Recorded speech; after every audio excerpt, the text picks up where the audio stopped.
No está en pantalla completa. Ah, ahí, Ah, sí, doctora, justo donde está seleccionando. sí, ya se cargó, ¿verdad? Mm, no sigue apareciendo como presentación. ¿Ha hecho clic al botón, doctora? Sí. ¿Se llega a mirar la presentación en pantalla completa o todavía no? Aún no está en pantalla completa, doctora, pero creo que sí se logra ver de todas maneras. A ver. Ahí tampoco. Bueno, a ver. ¿Ahí está corriendo o sigue viéndose como miniatura? Es que no, a mí yo sí lo veo con pantalla completa.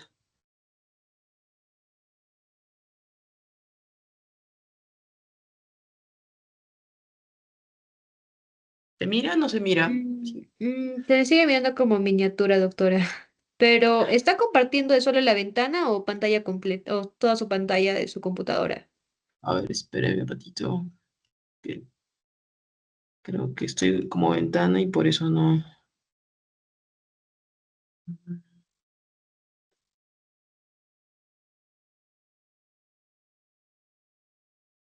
Ahora sí, ¿se llega a mirar? Ahora sí, doctora. Ya. Bueno, voy a empezar con fracturas nasales. ¿Está bien? Bueno, yo soy la doctora Jimena Izaga, soy médico otorrino del Hospital Nacional de Salud. Para hacer una breve introducción, pues bueno, el hueso facial que más frecuente se fractura, ¿no? Con las lesiones o accidentes o traumatismos, generalmente es los huesos propios de la nariz, sea esto por deportes o caídas o accidentes. Generalmente es más frecuente en hombres, ¿no? Entre la segunda o la tercera década de la vida. El problema de este tipo de fracturas es que puede conllevar a problemas a largo plazo, tanto en temas funcionales como en temas estéticos, ¿no? Y si es en los niños, puede generar un retardo en el crecimiento nasal y generar también anomalías tanto estéticas como funcionales. Entonces, un breve recuerdo de la anatomía de la pirámide nasal, ¿no? Tenemos que recordar, bueno, que los huesos propios están unidos con el proceso frontal del hueso maxilar, ¿no? Y con los cartílagos laterales superiores, ¿no? Entonces, en esta área generalmente es la área más débil de la nariz y que se puede lesionar fácilmente con los golpes frontales, ¿no? Y en cuanto a lo que es el tabique de la nariz, tenemos que está formado por lo que es la lámina perpendicular del etmoides, lo que es el hueso vomer, con lo que es el cartílago cuadrangular, ¿no? Que están fusionados con lo que es el hueso maxilar y el área del hueso frontal, ¿no? Entonces, también es importante recordar la anatomía del tabique nasal, porque también es un área que puede estar muy frecuentemente lesionada en los golpes, ¿no? O a raíces de fracturas nasales.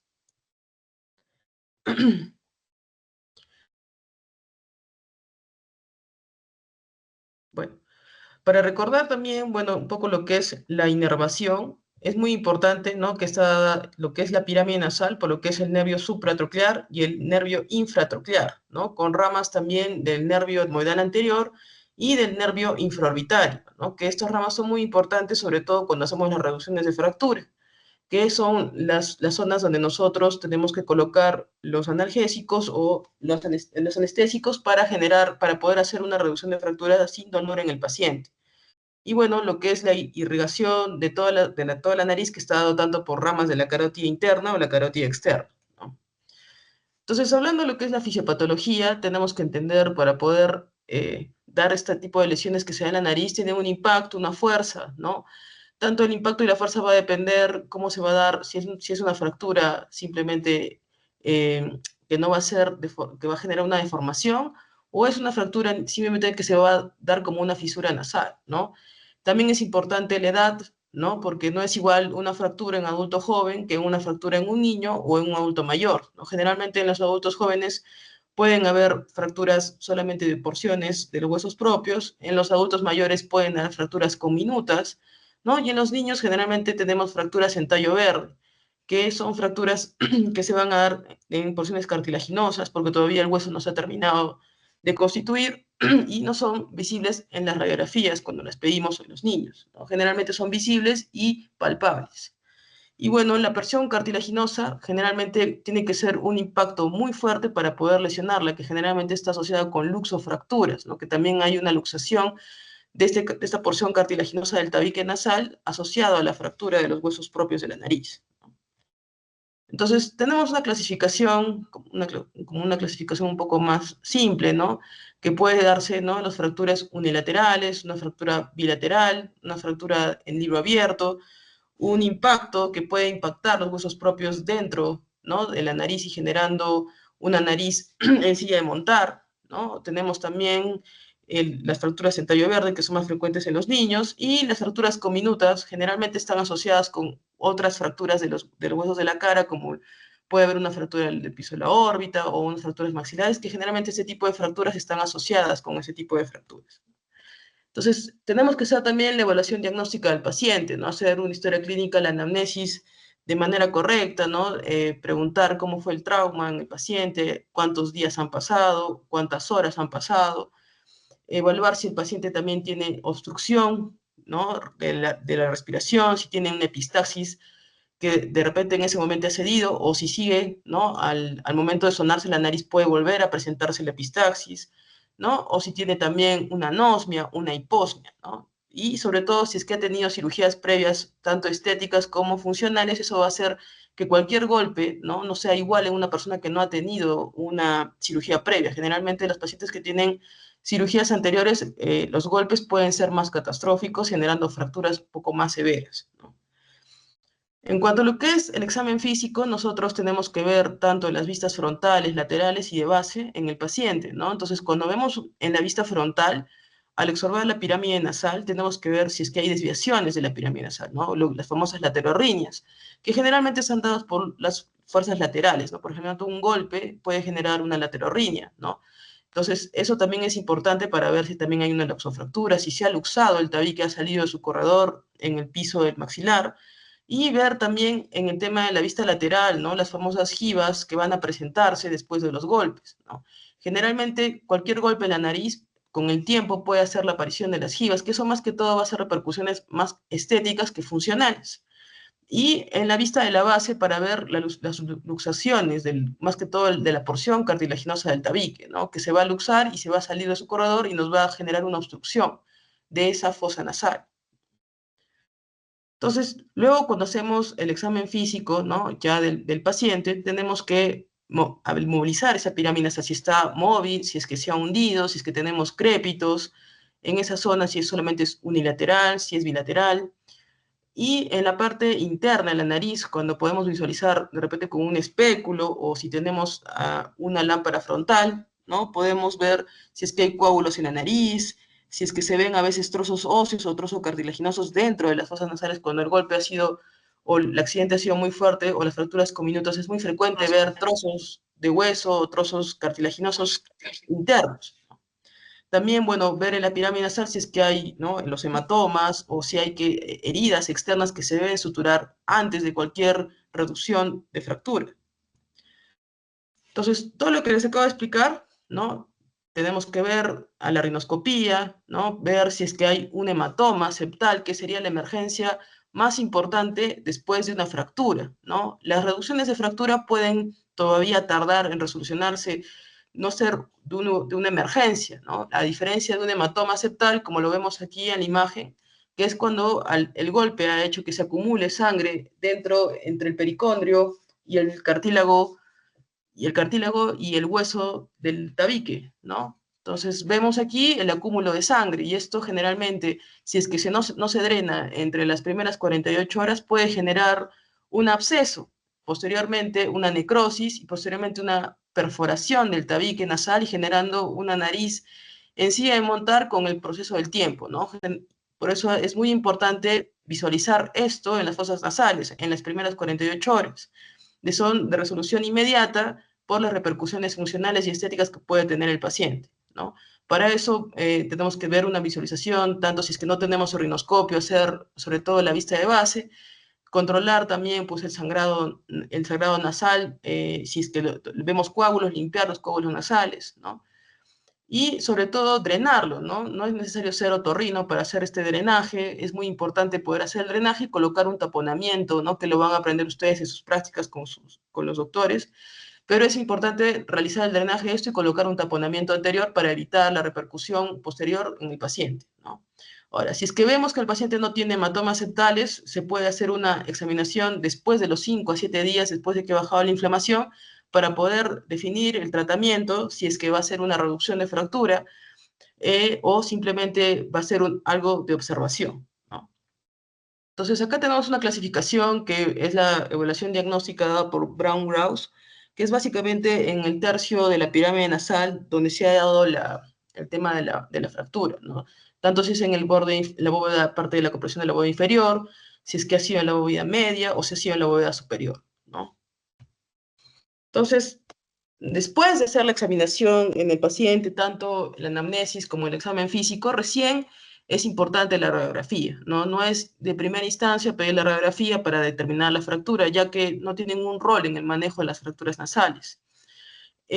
A veces es difícil identificar una fractura nasal antigua de una nueva, ¿no? Del golpe reciente que tiene el paciente. Entonces, más que todo es un examen físico y bueno, la radiografía nos puede ayudar si es que ha sido una fractura muy evidente, ¿no?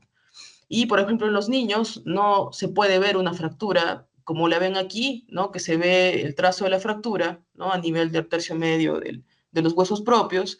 A veces en los niños no se llega a mirar, ¿no? Generalmente es casi imposible verlo porque siempre es asociado con fracturas en tallo verde. Entonces, generalmente el examen que nosotros pedimos para el estudio de imagen de unas fracturas actualmente es la tomografía de los senos paranasales o la tomografía del macizo facial, que generalmente, bueno, en cualquier trauma severo siempre la pedimos de inicio, ¿no? Y para ver, evaluamos la extensión del daño, ¿no? Si solamente ha sido la fractura de los senos paranasales o fracturas de los huesos propios, ¿no? O si ha habido compromiso de otros huesos de la cara, ¿no? Entonces, vemos aquí, por ejemplo, en este corte coronal, vemos la fractura a nivel del hueso propio del labio izquierdo, ¿no? Entonces, ¿cómo es el manejo para poder realizar el manejo apropiado de los pacientes, ¿no? Les he explicado que las 48 primeras horas lo más importante es el drenaje del hematoma septal, ¿no? Si es que no hubiera un hematoma septal, se puede esperar hasta 4 o 5 días para que disminuya la inflamación de la pirámide nasal y sean más evidentes los hundimientos y los crépitos que va a haber en los huesos propios, ¿no? Generalmente tenemos nosotros el factor limitante que va hasta los 10 días o los 14 días que tenemos para poder hacer la reducción de ese hueso que se ha hundido o se ha lateralizado. Si después de ese tiempo el paciente viene después de un mes, eso ya es quirúrgico, ya no se puede hacer una reducción de fractura. Generalmente ya debe de esperar hasta los 6 meses para hacer una cirugía, generalmente una septorrinoplastía que nosotros realizamos en estos pacientes, ¿no? Y si el paciente llega a la hora o a las 2 horas que todavía no se ha dado la inflamación, todavía se puede hacer el manejo de la reducción de la fractura en ese instante. Entonces, ¿cómo es el manejo de la reducción de fracturas? Tenemos tanto lo que es el manejo abierto y cerrado, ¿no? Generalmente el abierto es cuando son fracturas generalmente que son deprimidas y están involucrando tanto el septum como el cartílago, ¿no? Entonces, eso generalmente es quirúrgico en sala de operaciones, donde se tiene que hacer incisiones para poder hacer la reducción de esta fractura. Ahora, generalmente la más frecuente del manejo es obviamente la reducción incruenta, la reducción cerrada de los huesos propios, que generalmente son las más frecuentes porque son las fracturas más frecuentes que se van a presentar, ¿no? Y generalmente nosotros hacemos las reducciones de fracturas con simplemente tenemos como unos estiletes, ¿no? Que nos ayudan a reducir los huesos propios cuando se hunden, ¿no? Nosotros los regresamos a su lugar, como cuando ha habido una impactación, ¿no? Y posteriormente podemos colocar taponamientos o colocamos tutores para que ese hueso esté reconstituido generalmente los 7 o 10 días que ya se puede retirar esos tutores para que se pueda seguir su proceso de cicatrización normal, ¿no? Ahora, este es un algoritmo más o menos de lo que les acabo de explicar, ¿no? Cuándo es quirúrgico, cuándo es un manejo abierto, cuándo es un manejo cerrado, cuándo se tiene que hacer el manejo prioritario, que es de los hematomas, ¿no? Cuando ya es lo más importante en este tipo de fracturas, ¿no? Ahora, siguiendo en las fracturas faciales, el segundo hueso más frecuente que se fractura son las fracturas del piso de la órbita, ¿no? Tenemos, generalmente cuando el golpe es muy fuerte, ¿no? Los huesos nasales están también asociados con fracturas del piso de la órbita. Entonces, el paciente, ¿qué es lo que va a presentar generalmente? Una diplopia, puede presentar una celulitis preorbitaria, puede presentar una herniación de los tejidos de la órbita, ¿no? Generalmente eso sí o sí es quirúrgico, si es que ha habido un hundimiento o ha comprometido mucho del piso de la órbita, es quirúrgico colocando una malla, ¿no? En esa zona y generalmente también se realiza dentro de los primeros días, ¿no? Tenemos también las fracturas del complejo nasoetmoidal, que generalmente son fracturas que se dan por traumatismos muy severos, ¿no? Y generalmente están asociados ya con fístulas de líquido cefalorraquídeo, ¿no? La base de cráneo ya está comprometida, ¿no? Tenemos el famoso signo de Badley, ¿no? Donde se ven la celulitis periorbitaria, los hematomas periorbitarios, ¿no? Y eso generalmente sí o sí es quirúrgico. Y seguimos con el otro hueso que también, ya si es que el golpe ha sido muy fuerte, tenemos lo que son las fracturas maxilares, ¿no? Que están definidas o están clasificadas como el LEFOR 1, LEFOR 2 y LEFOR 3, ¿no? LEFOR 1 generalmente se da cuando hay una maloclusión, ¿no? Está tomado todo lo que es el paladar, involucra lo que es las placas pterigoideas bilaterales, va a haber una maloclusión y una deformidad en la mordida, ¿no? El paciente no va a poder comer, no va a poder masticar porque va a haber un compromiso, una maloclusión, ¿no?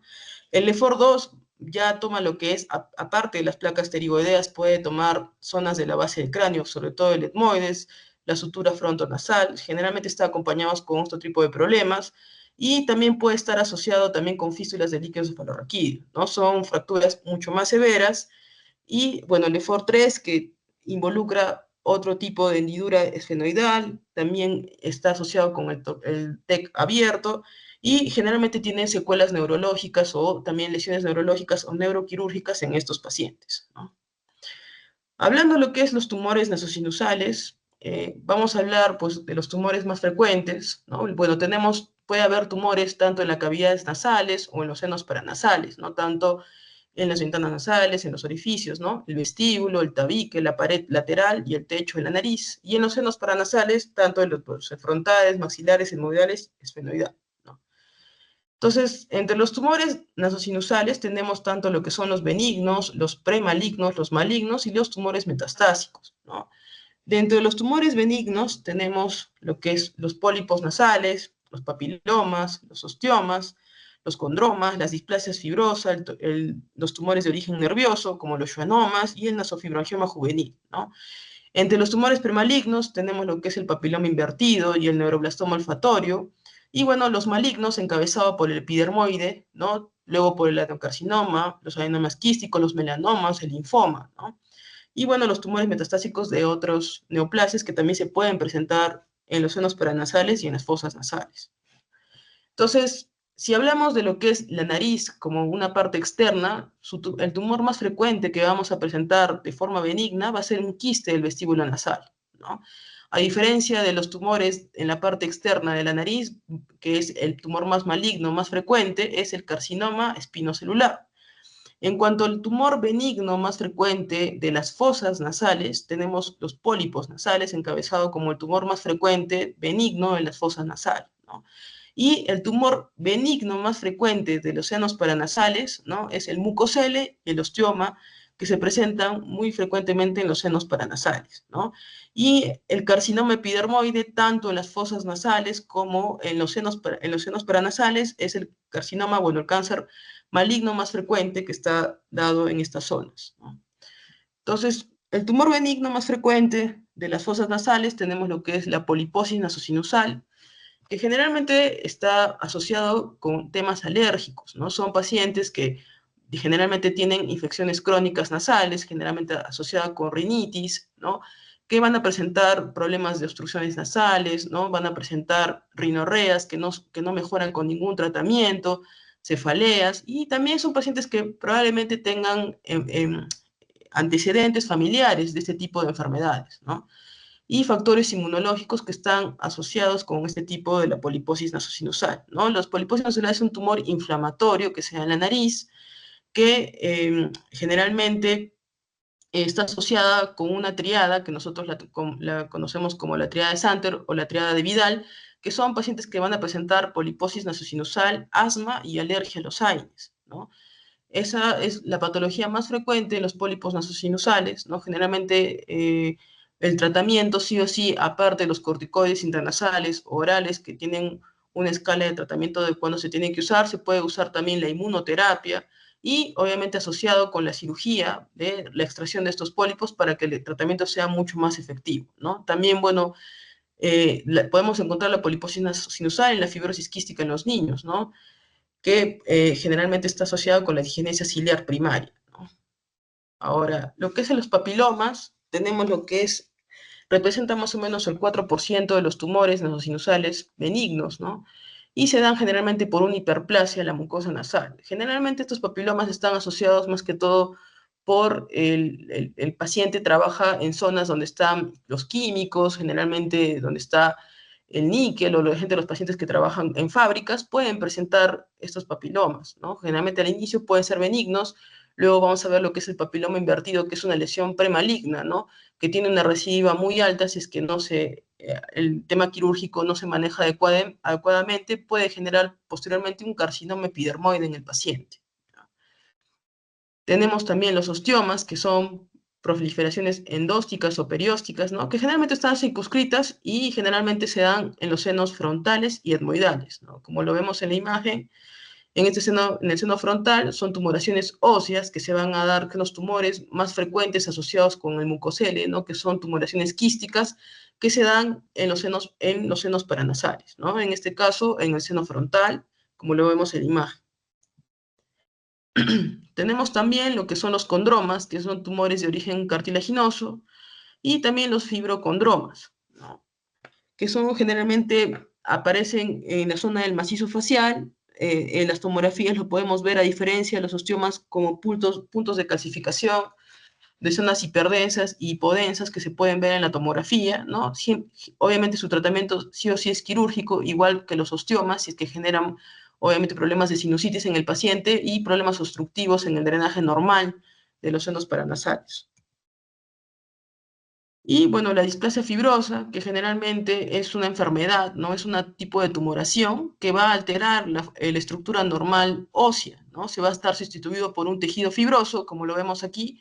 El cornete está comenzando a sustituirse por un tejido fibroso. Generalmente es más frecuente en mujeres, ¿no? Y en edad temprana, en edad joven, más o menos entre los 20 a 30 años. También tenemos los schwannomas, ¿no? Que son tumores de origen nervioso que también se pueden presentar en los senos paranasales, generalmente en el seno maxilar. Y el nasofibrangioma, que es un tumor benigno, que es muy importante detectarlo, ya que es muy frecuente presentarlo solamente en los varones, en los adolescentes y en los niños varones. Está asociado al cariotipo, nunca se presenta en mujeres y está asociado por una obstrucción nasal unilateral, ¿no? Solamente le va a presentar una obstrucción de una sola fosa nasal y unas epistasis que no son controlables fácilmente, ¿no? Generalmente el paciente o el niño, en este caso, puede estar llorando y es un sangrado que no cede fácilmente, ¿no? Porque es un sangrado generalmente arterial y obviamente generalmente está asociado con anemia. El paciente cuando viene por emergencia un sangrado incontrolable, que se le realiza un estudio de hemoglobina y que va a encontrarse una hemoglobina bastante baja y es una emergencia en el manejo de la epistaxis. Es quirúrgico, y también pueden a veces requerir radioterapia si es que puede hacer una recidiva este tipo de tumor, ¿no? Tenemos en los tumores premalignos, son los tumores que al generar mucha recidiva, con el tiempo pueden ser malignos, ¿no? Convertirse en los carcinomas epidermoides, ¿no? En estos tenemos dos principales que son el papiloma invertido y el neuroblastoma olfatorio, ¿no? En el papiloma invertido, como ya les he explicado, bueno, es un crecimiento endofítico, ¿no? El tejido vascular va a estar por fuera y el epitelial va a estar interno, ¿no? Generalmente su lugar más frecuente es en la pared lateral nasal, ¿no? Siempre se da de forma unilateral, lo más frecuente, es muy raro que sea bilateral, y va a tener un tipo de invasión, o sea, de una destrucción ósea, ¿no? Se va a comportar de una forma maligna, pero siendo benigno generalmente en la mayoría de sus casos, ¿no? Generalmente está asociado entre la quinta y la sexta década de vida, más frecuente se da en varones, también se puede dar en mujeres, pero es más frecuente en varones, que, por ejemplo, están trabajando en zonas de fábricas que producen madera, o níquel, no se ha asociado directamente con el uso de tabaco, pero generalmente los pacientes tienen algún antecedente de uso de tabaco, ¿no? Tenemos también lo que es el neuroblastoma olfatorio o el esthesioneuroblastoma, que es un tumor originario de las células olfatorias, ¿no? Que generalmente es de crecimiento lento, pero al ser en una zona de difícil diagnóstico en el paciente, pueden invadir la base de cráneo, ¿no? Entonces, al ser de difícil de diagnóstico por la localización en donde está, esto hace de alguna manera que se diagnostique ya de una manera un poco tardía, ¿no? Y al invadir, ¿no?, esta zona de la base de cráneo es lo que hace el tema de tratamiento quirúrgico a veces un poco dificultoso, ¿no? Entonces, y al tomar esta zona y no poder sacarlo de repente de forma completa, puede generar una recidiva en el paciente y posteriormente esa recidiva ser una lesión premaligna que puede tornarse en un carcinoma epidermoide. Tenemos los tumores malignos, ¿no?, que son generalmente pues darse tanto en las fosas nasales como en los senos paranasales, ¿no?, y encabezados por el carcinoma epidermoide, que es el más frecuente, ¿no? La epidemiología de estos tumores nasosinusales generalmente es del 0.3 a 0.8 de las tumoraciones malignas. No son muy frecuentes, pero en el lugar donde se dan más frecuentemente es en el seno maxilar, ¿no? Y generalmente son pacientes mayores de 45 años. Entonces, puede estar no asociado con, como les he explicado, trabajadores en níquel, trabajadores que trabajan en fábricas de madera, los carpinteros, ¿no? Por ejemplo, antecedentes quirúrgicos también que hayan tenido en las áreas nasosinusales y procesos inflamatorios continuos en las fosas nasales también pueden ser la presencia de estos carcinomas, ¿no? Entonces tenemos el carcinoma epidermoide, que es la lesión más frecuente, ¿no? Si es que hablando de las lesiones cancerígenas, ¿no?, que pueden incluir lo que son las carcinomas de células transicionales y los carcinomas diferenciados, ¿no? Eso nos va a determinar la patología al momento de hacer la biopsia en este tipo de pacientes, ¿no? Como lo vemos aquí, por ejemplo, en la parte externa, es un tumor, ¿no?, que generalmente es invasivo, tanto en las fosas nasales como en los senos paranasales. Tenemos también los adenocarcinomas, que representan solamente un 5 al 8% de estas lesiones, pueden ser de bajo o de alto grado de malignidad, esto se va a dar también tanto por un estudio patológico, ¿no? Y bueno, el melanoma, que también se puede presentar en las fosas nasales y en los senos paranasales, ¿no?, que pueden ser unas lesiones negruzcas o lesiones mielínicas que se van a presentar en los cornetes, en este caso más frecuente en los cornetes y en la pared nasal lateral, ¿no? También puede haber lesiones que pueden ser de tipo amielínico, ¿no? Y esto también no es tan frecuente, pero también pueden verse como tumoraciones dentro de la nariz y al hacer la biopsia se puede encontrar como un melanoma de las fosas nasales. Generalmente tienen muy mal pronóstico, son muy metastásicos y no tienen mucha sobrevida, ¿no? Tenemos lo que es los linfomas, ¿no?, de las fosas nasales, también pues son el 8% de las lesiones malignas en su localización, también entre ellos el más frecuente es el linfoma no Hodgkin en los adultos jóvenes, también se puede presentar, ¿no?, los plasmacitomas extramedulares en estas zonas de las fosas nasales y los senos paranasales, ¿no? Entonces, hablando un poco de lo que es la imagenología de la nariz, ¿no?, vamos a hablar un poco de lo que es las incidencias radiológicas que nosotros, bueno, actualmente ya ha dejado de usarse, ¿no?, tan continuamente porque ha sido ya, se sabe que el gol estándar para cualquier lesión, tanto en sinusitis como en las mismas fracturas, nosotros son la tomografía, ¿no? Pero para que tengan en cuenta las posiciones que nosotros tomábamos en las radiografías, ¿no? Tenemos esta posición de Cadwell, que es la posición de la radiografía fronto-naso-placa, ¿no? En esta radiografía nosotros, ¿no?, en esta incidencia, nosotros evaluamos, ¿no?, lo que es el seno frontal, ¿no? Si lo ven acá, el seno frontal, el tabique nasal, los cornetes inferiores, ¿no?, a veces las fisuras orbitarias, ¿no?, y los rebordes orbitarios, ¿no? Este es la posición de Cadwell, que es la radiografía fronto-naso-placa, que más que todo es la incidencia que nos ayuda a ver el seno frontal, ¿no?, y las celdillas etmoidales como las más estructuras importantes en este tipo de radiografía. Como ven, es una radiografía fronto-naso-placa, ¿no? Como vemos más que todo para ver los huesos frontales, los senos frontales. Y tenemos la posición de Waters, que es la radiografía mento-naso-placa, ¿no? Que es la incidencia que nos va a ayudar más que todo también parte del seno frontal, pero sobre todo los senos maxilares y parte del piso de la órbita, ¿no? Tenemos un poco, se puede visualizar el seno frontal, pero más que todo nos va a servir para los senos maxilares y, bueno, parte de la órbita, ¿no? Entonces, esta incidencia es más importante por la visualización de los senos maxilares, ¿no? Para indicarnos, por ejemplo, si es que hay niveles hidroaéreos, ¿no? La sinusitis, que hay una sinusitis en esa zona de los senos maxilares.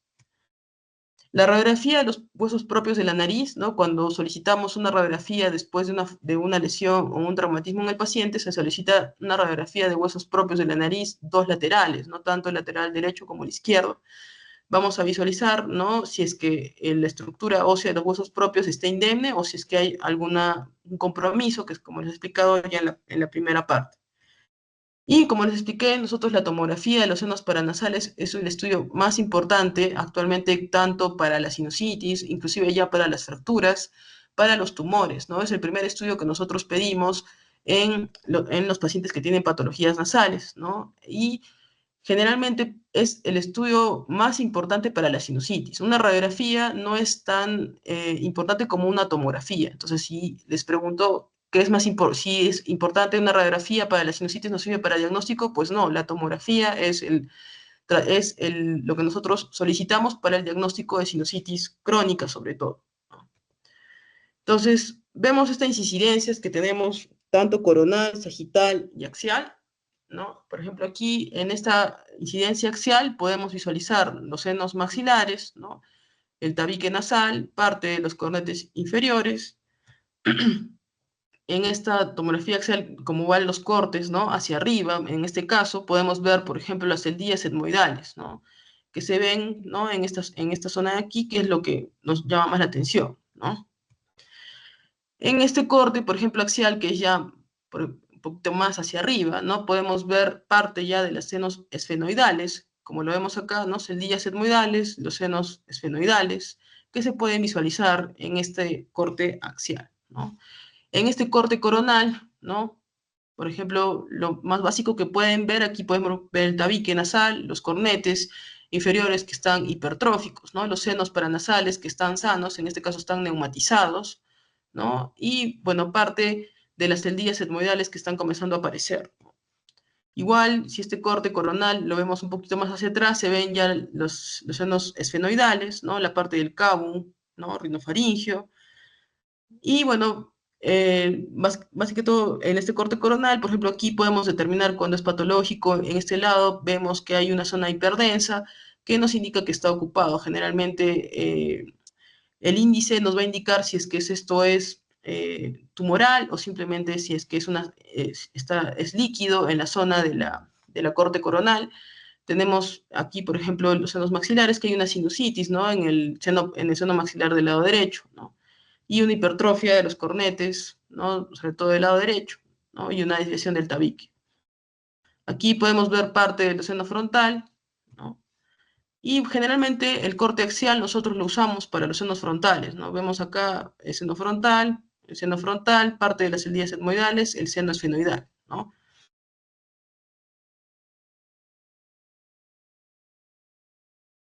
De los TAC patológicos, ¿no?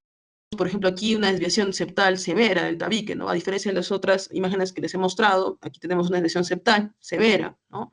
Igual en esta imagen de aquí podemos ver una desviación septal, ¿no? El tabique se está yendo para un lado, ¿no? Para el lado derecho, ¿no? Generalmente eso hace que el cornete compensatoriamente crezca, ¿no? O sea, una hipertrofia del cornete del contralateral, ¿no? Y eso genere a la larga, puede generar una sinusitis en el paciente por una obstrucción del drenaje normal de los ostium de los senos paranasales, ¿no? Por ejemplo, aquí, ¿no? Tenemos una sinusitis maxilar, ¿no? Como se ve una zona hiperdensa en el seno maxilar derecho. Y los pólipos nasosinusales generalmente se dan en las celdillas etmoidales, ¿no? Generalmente es ahí donde está su crecimiento de los pólipos nasosinusales que son de origen inflamatorio, que se da su crecimiento en las celdillas etmoidales y van a comenzar su crecimiento tomando inclusive todos los senos paranasales junto con una pansinusitis en los pacientes, ¿no? A diferencia de las otras imágenes, tenemos también quistes, que son los mucoceles que les acabo de explicar, ¿no? Que se ven imágenes redondeadas en la tomografía.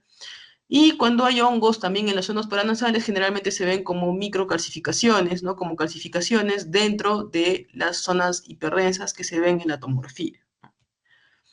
Bueno, aquí también puede haber los cornetes que están neumatizados, ¿no? El cornete, por ejemplo, medio está aquí lleno de aire, también pueden encontrarse en otras estructuras este tipo de anomalías. Y bueno, los osteomas que ya lo vimos en otra tomografía, ¿no? Bueno, y los condrosarcomas o cualquier tumoración que sea de origen maligno siempre va a ser destructiva, ¿no? Por ejemplo, aquí vemos que está tomando zona de la órbita, está invadiendo la órbita, ¿no? Cuando es una tumoración benigna, generalmente no se comporta de una destrucción ósea, como en este caso el condrosarcoma, como lo vemos en esta tomografía y en esta resonancia, que generalmente después de ver eso en la tomografía, nosotros pedimos una resonancia magnética para ver la invasión de las componentes tumorales, tanto en temas, sobre todo, malignos. Entonces, eso sería toda la charla. Estas son unas preguntas que, bueno, no sé si me las puedan resolver. ¿Están ahí?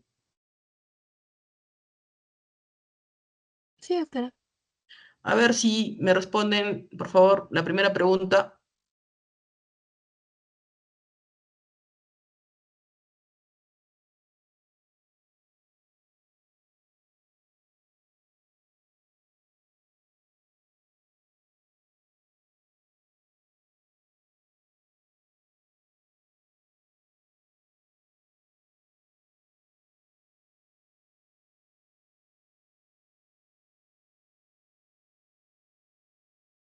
¿Sí? ¿Alguien me podría responder la primera pregunta? La alternativa D, doctora. ¿Cuál? La alternativa D. ¿La D? ¿Segura? ¿Podría ser la C, doctora?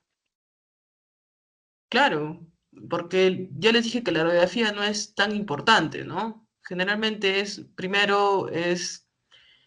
eh, primero ver el tema del paciente, cuál es el paso más adecuado en el manejo inicial, ¿no? Podemos primero aplicar hielo, la analgesia, que es controlar el dolor en el paciente, y luego evaluarlo, ¿no? La radiografía se puede pedir después de que se ha controlado el dolor en el paciente, ¿ya? La segunda, a ver,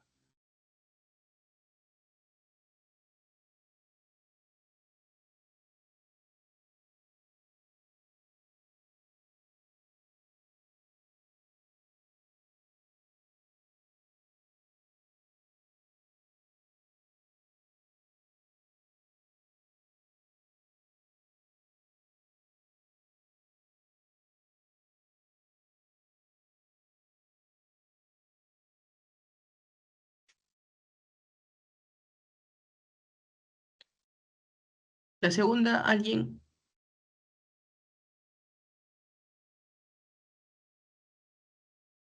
y La no. alternativa C, doctora.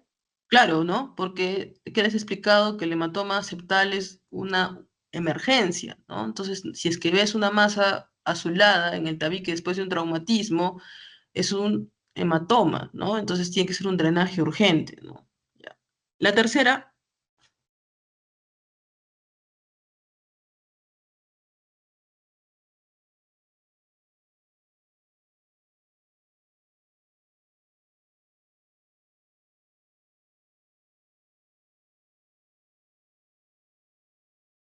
¿Sí?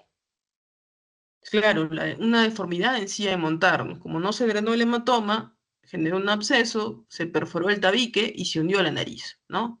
Está bien, la deformidad en silla de montar. Y en estas tres, a ver, la primera, ¿cuál sería?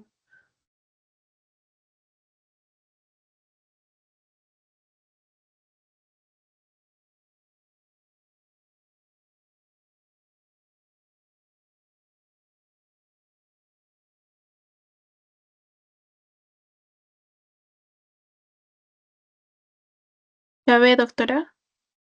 La B, ¿no? Todo lo que fractura la lámina cribosa generalmente es una fístula de líquido cefalorraquídeo, ¿no? La segunda, La A, doctora. claro, el carcinoma escamoso, ¿no? También epidermoide podría ser, si es que es en la alternativa en lugar del escamoso, ¿no? Y la última,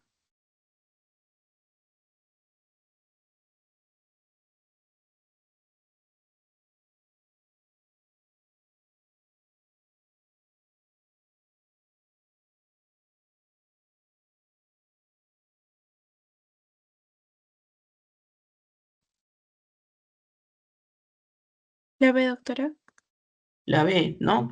Ya les he explicado que generalmente nosotros, nuestro gol estándar actualmente para cualquier patología nasal, ya ha dejado de lado la radiografía, sobre todo una sinusitis crónica, es una tomografía, ¿no? De los senos paranasales, bueno, en este caso sin contraste porque es una rinosinusitis, ¿no? Si fuera tumoral, ya lo pediríamos con contraste.